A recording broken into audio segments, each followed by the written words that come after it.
Have you ever wondered how a tiny little piece of tissue, a biopsy, can tell a doctor so much about what's going on inside your body? Well, today we're going to pull back the curtain and follow the incredible journey of a histology slide. It's a fascinating process that turns living tissue into a roadmap for diagnosis. So, that's the big question, right? How do you take something that's alive, soft, and fragile and turn it into something that you can see under a microscope? You've got to basically freeze it in time, make it solid enough to slice thinner than a human hair, and then you have to color it in just the right way to make all its secrets visible.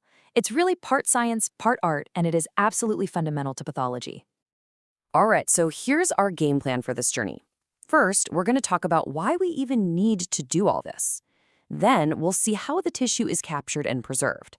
After that, we dive into the lab to see how it's transformed into a solid block. Then comes the really delicate part, slicing and staining. And to wrap it up, we'll look at how we handle the really tough customers like bone and teeth. Okay, so first things first, why go through all this trouble? Well, it really boils down to two simple problems. To see anything with a standard light microscope, light has to be able to pass through it. That means your sample has to be incredibly, incredibly thin. And second, cells on their own are pretty much transparent. They're colorless. So we have to add stains, we have to add contrast to actually see what's going on inside. And this, right here, is the whole point of the mission. For anyone going into medicine, this is everything. You're learning to tell the difference between what's normal and what's not, right down to the cellular level. This whole process is what gives pathologists the ability to spot disease and make a diagnosis. It's foundational. So here's a bird's eye view of the entire workflow. You can think of it like a 5-step recipe. We have fixation, processing, embedding, sectioning, and staining. Every single step is critical, and if you mess one up, it can affect the final diagnosis. We're going to walk through each one, starting with what is arguably the most important step of all. It all begins the moment a tissue sample is taken from a patient. But as soon as that tissue is removed from the body, a clock starts ticking. The cells start to break down immediately. So what happens in the next few moments is absolutely crucial for getting an accurate result. And that crucial step is called fixation. The best way to think about it is like hitting a biological pause button. The whole goal is to stop the tissue from decaying or literally self-destructing. That's a process called autolysis. Fixation locks everything in place, preserving the cells exactly as they were in a lifelike state. And you have got to do this fast. I mean, really fast. Without quick and proper fixation, the tiny details inside the cells start to degrade, and you could get a completely wrong diagnosis. Fixation also kind of toughens up the tissue, which gets it ready for all the other steps. The gold standard, the stuff you'll see everywhere, is a solution called 10% neutral buffered formalin. Okay, so now we're moving into the lab. Our tissue is perfectly preserved, but it's still soft and it's still full of water. To be able to slice it super thin, we need to turn it into a solid, stable block of wax. This is a bit of a transformation, and it involves 3 key stages. First up, we have to get all the water out. To do that, the tissue is passed through a series of alcohol baths, each one with a higher concentration. This is so important because the paraffin wax we're going to use later is oily, and as you know, oil and water just don't mix. It's just like salad dressing. Okay, so the water's gone, but now we have a tissue full of alcohol, which also doesn't mix with wax. So we need a middleman. We use something called a clearing agent, usually xylene. And xylene is miscible, which is just a fancy word meaning it can mix with both the alcohol and the paraffin wax.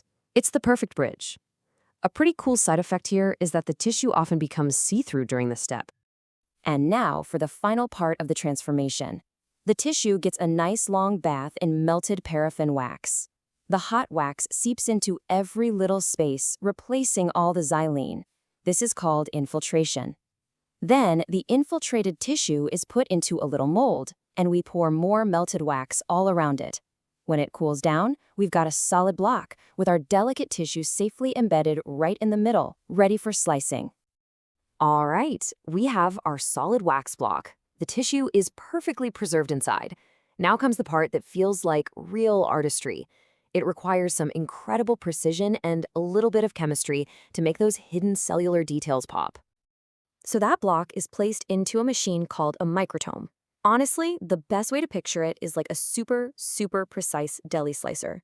It shaves off these incredibly thin ribbons from the wax block, and each slice or section is only about 4 to 6 microns thick. To put that in perspective, that's about 10 times thinner than a single human hair. It has to be that thin so light can shine right through it. Now, even when it's that thin, the tissue slice is still basically invisible, so we have to stain it. And the undisputed king of stains is hematoxylin and eosin, or H&E for short. It's a beautiful little chemistry dance. Just think back to basics. Opposites attract. Hematoxylin is a basic dye, so it's attracted to acidic things in the cell, like the DNA in the nucleus. It stains them a deep blue or purple. We call those structures basophilic, or base-loving. Then you have eosin, which is an acidic dye. It's attracted to the basic parts of the cell, like proteins in the cytoplasm, and it stains them pink or red. Those are acidophilic, or acid-loving. That simple pink and purple contrast, it's the language of pathology. Okay, that all works great for soft tissues, but what about something like bone or a tooth? You obviously can't slice those with a regular microtome.